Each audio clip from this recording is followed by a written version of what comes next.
Nós vamos iniciar agora a entrevista coletiva pós-jogo com o técnico Roberto Fernandes. Boa noite, Roberto. Parabéns pela vitória. Né? É uma estratégia, porque o CSA até comentava com os colegas, né? Do momento que o CSA podia definir, aquela vitória seria justamente naquele primeiro tempo. Foi esse o objetivo? Boa noite a todos. Sem dúvida, quando você chega numa situação como essa, que situação eu me refiro? Com esta obrigação de vitória, ao longo da minha carreira eu não me recordo de um jogo oficial não ter que se ganhar. Todo jogo tem que ganhar, né? Mas em determinados momentos essa obrigação de vitória, isso traz um peso muito grande e não basta ficar no discurso, ele tem que ir para a prática. Por isso que desde que nós iniciamos o trabalho de preparação para esse jogo da Tombense, a ideia sempre foi de uma equipe bastante ofensiva, né?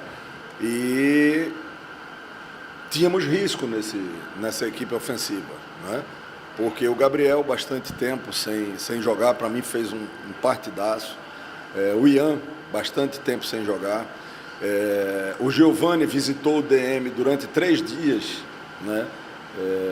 O Jean, o Giovani, ele só começou a treinar com o grupo, né, a partir praticamente da sexta-feira, né? Então nós tínhamos problemas, né, para esta formação ofensiva, mas era necessário ousar, se fazia necessário ousar. Os atletas compraram a ideia, porque são eles que executam, e a equipe teve, né, um primeiro tempo onde chegou aos 2 gols. No início do segundo tempo poderíamos ter feito o terceiro, que daria uma tranquilidade maior, num lance com o Barcelo, mas ele acabou sentindo ali também e teve que ser uma substituição que estava fora da programação. E depois nós tivemos mais 2 oportunidades, uma com o Lourenço e outra com o Rogério, que ali podia ter cravado o resultado. Então o grupo está de parabéns, fez nesse momento aquilo que tem que ser feito, vencer em casa. O CSA vem de 5 jogos invicto em casa, né? São 4 vitórias, 1 empate, esse empate num clássico com um jogador a menos, né? E nós temos pela frente mais 4 jogos como mandante dos últimos 7. Então, eu trago comigo que mando de campo é o que garante permanência. Acesso sempre faz o mando de campo e busca pontos fora. Mas se você fizer o seu mando de campo, você garante permanência, né? A gente tem exemplos aí dentro da competição de equipes que estão numa classificação muito melhor do que a nossa, que fora de casa pouco pontua, mas faz o seu dever de casa e com isso não está nessa briga. Então esse é o objetivo. Professor, boa noite. 31ª rodada, reta final da Série B. E com a sua experiência, para que nesse momento, né, briga contra a zona de rebaixamento, qual é o maior desafio das equipes que estão nessa situação, nessa reta final? O maior desafio é controlar a ansiedade, não é? O atleta de futebol, ele não é o videogame, né? Não é. Ele é feito de carne, osso, sangue. Ele tem corpo, alma, espírito. Ele tem emoções, né? E não importa o que ficou para trás. O que importa é a situação que nós estamos da agora para frente. E é evidente que isso é um peso a mais, né? A ansiedade, aquela coisa de saber que cada jogo é realmente uma decisão, cada ponto pode fazer uma diferença muito grande. Então esse é o momento de continuar cuidando das coisas de dentro do campo. Nós temos coisas a melhorar, coisas a evoluir, né? Mas sobretudo manter a cabeça dos caras boa, tranquila, responsabilidade, sabendo que precisa das vitórias, mas ter a paz para se trabalhar, né? Porque isso é fundamental para que o atleta possa, no jogo, desenvolver aquilo que ele tem de melhor. Roberto, um abraço, boa noite. Uma noite perfeita, né? Anulou o principal craque do time, que foi o Ciel. Os laterais funcionaram, o meio-campo marcou muito bem. Mas eu tenho certeza que você cobrou uma coisa no vestiário, deu um puxão de orelha, muitos gols perdidos, que não pode acontecer. E a outra questão sei que você também é um técnico conservador, acho que ninguém nessa sala conhece mais você do que eu, às vezes teimoso também, mas você é o técnico. Paulo Ricardo continua ou volta ao Marcelo Carné? Sei que não é hora de pensar nisso, mas é uma pergunta que os torcedores estão me fazendo também. Essas duas questões, o jogo do time e o vigia do gol agora para os próximos jogos. Bom, eu vou pedir a licença de falar do Guarani a partir de amanhã. Eu confesso para você que até com um pouco de dor de cabeça eu estou. Um jogo muito tenso, né? Um jogo onde você tem que estar atento a tudo. Eu preciso ter a boa noite de descanso para amanhã, com a cuca fresca, a gente começar a pensar em Guarani. Claro que há uma sequência, né? Nós vamos enfrentar um adversário que está muito mais descansado. O Guarani jogou, acho que há 8 dias atrás, jogou terça da semana passada, né? Então ele vem muito mais descansado do que a nossa equipe. Então a gente tem que pensar com calma, né? Não existe cada jogo uma história em termos de sequência totalmente diferente. A ideia é da gente dar sequência, mas vamos analisar caso a caso, né? Eu acho que o Paulo fez uma partida que foi um pecado a gente ter perdido da Chapecoense no último lance do jogo, né? Mas o Carné também tem a sua história, né? Então vamos analisar com calma. A partir de amanhã a gente começa a quebrar a cabeça, né, para a partida diante do Guarani.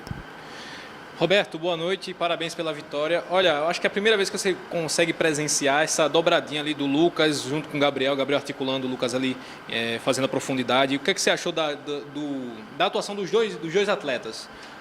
Eu acho que foram muito bem. O Gabriel é um jogador acima da média, né? Ninguém joga 4, 5 anos no Flamengo de graça, né? Então é um cara que tem muita qualidade. Confesso que me surpreendeu pelo tempo que ele estava parado, mas o biotipo dele favorece. E o Lucas também. O Lucas é um garoto, tem muito a evoluir, mas tem muito potencial também. E eu não vou deixar de colocar na trinca final ali também o Oswaldo, não. Eu acho que aquela trinca pelo lado direito, principalmente no primeiro tempo, construíram boas triangulações, inversão de posicionamento, né? A gente chegou com Gabriel cruzando na linha de fundo, com Oswaldo dando assistência, com o próprio Lucas Marques também. Então foi uma coisa que eu vi como bem positiva. Vamos ver para a sequência aí da competição. Boa noite, Roberto. Severo Oliveira, da Rádio Web Cidadania. Hoje a Nação Azulina, ela compareceu, apesar da fase oscilante do clube na competição, mesmo assim a torcida abraçou até o recado da diretoria. Sexta-feira é mais uma final diante do Guarani, é adversário direto. Qual o recado, Roberto Fernandes, o técnico do CSA, deixa hoje para a Nação Azulina para sexta-feira? Esses últimos 4 jogos, lado a lado, junto com os jogadores e vocês, a comissão técnica. Cara, dar recado para a torcida do CSA seria muita ousadia da minha parte. Eu tenho apenas que agradecer o apoio, né? Uma torcida que ajuda a equipe nos momentos de dificuldade, que por mais que a equipe oscilou na parte de baixo e ainda continua no Z4, mas o torcedor sempre apoiando, né? Eu só tenho que agradecer, não tenho dúvida que nós vamos ter muito mais gente na sexta-feira e estamos junto aí nessa luta, com o apoio do torcedor, não tenha dúvida que a coisa vai fluir melhor. E o exemplo, né, é de uma equipe que está, né, neste momento ainda no Z4, mas que está com 5 jogos invicto em casa. Né? Por que está com 5 jogos invicto em casa e não tem 5 jogos invicto também fora de casa? Porque dentro de casa é diferente, tem o apoio do torcedor, né? tem o incentivo do torcedor. Na hora que vem a dificuldade, aí o torcedor chega junto e empurra a equipe para que mantenha o ritmo.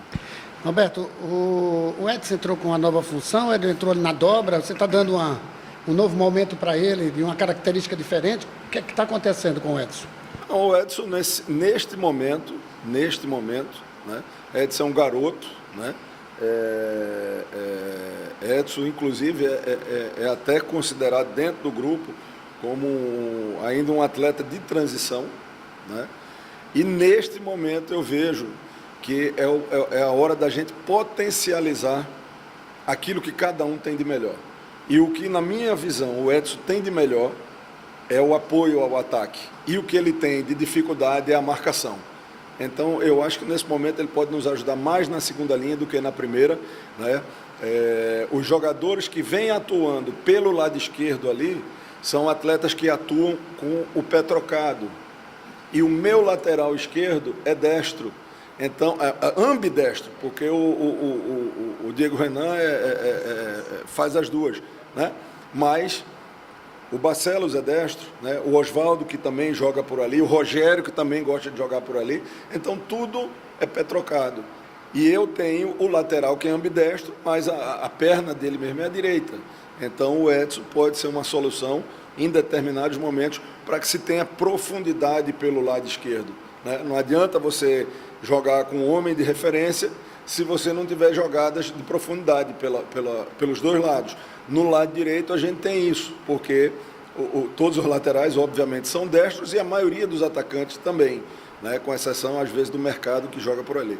Então nesse momento a gente vê muito o Edson nessa função, né? Numa segunda linha, não é nem dobra não, é como um segundo atacante, né? Ele tem essa leveza, essa profundidade, pode dar essa alternativa para a gente. Roberto, sobre a questão das expulsões, né, que podia ter custado caro, né, no Clássico, Diego Renan, expulsão também do Carné, que atrapalhou bastante também o time. O que é que você conversou com os jogadores? Porque a gente sabe, né, que são profissionais, são jogadores acostumados, né, a jogar em grandes times e que não poderiam ter sido expulsos daquela maneira. Você conversou com eles isso? Conversou com seus atletas em relação a esse aspecto também, Roberto?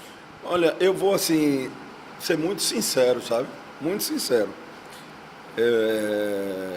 A expulsão do Renan no Clássico, eu estava a 2 metros. E se o VAR não chama, nem o árbitro expulsava, né? Então, isso é uma coisa que eu questiono muito. Tem hora que o VAR chama, mas tem hora que ele não chama. Por que não chama sempre? Ou por que, né, deixa... Então, e o lance do Carné foi eu reputo ali o 6-6, a expulsão dele, cara. Se o Igor dá um bombom, não acontecia nada. Agora, tem hora que a gente tem uma dificuldade de dar um bombom, né? Às vezes, nada melhor do que o mais simples possível. Então, eu não vou crucificar nenhuma das duas expulsões, não. Se a expulsão, por exemplo, a primeira expulsão do Carné diante do Brusque, ali cabe. Ali cabe. Eu não tinha nada que sair do gol para ir lá no meio do campo fazer reclamação. Mas a deste momento e a do Renan, não reputo, não. A equipe não é violenta. A nossa equipe, pelo contrário, eu gostaria que fosse até um pouco mais viril. Mas a gente não tem esse perfil. Né? Não são jogadores com esse perfil, não são caras de violência, não são caras de irresponsabilidade. Eu reputo como uma fatalidade, tanto a do Diego quanto a do outro. Então não é uma coisa tem que me preocupar com a expulsão do CSA. Acho que não é não. Acho que foram 2 fatalidades que ocorreram, passou-se a borracha, vida que segue. Obrigada, Roberto Fernandes. Coletiva finalizada.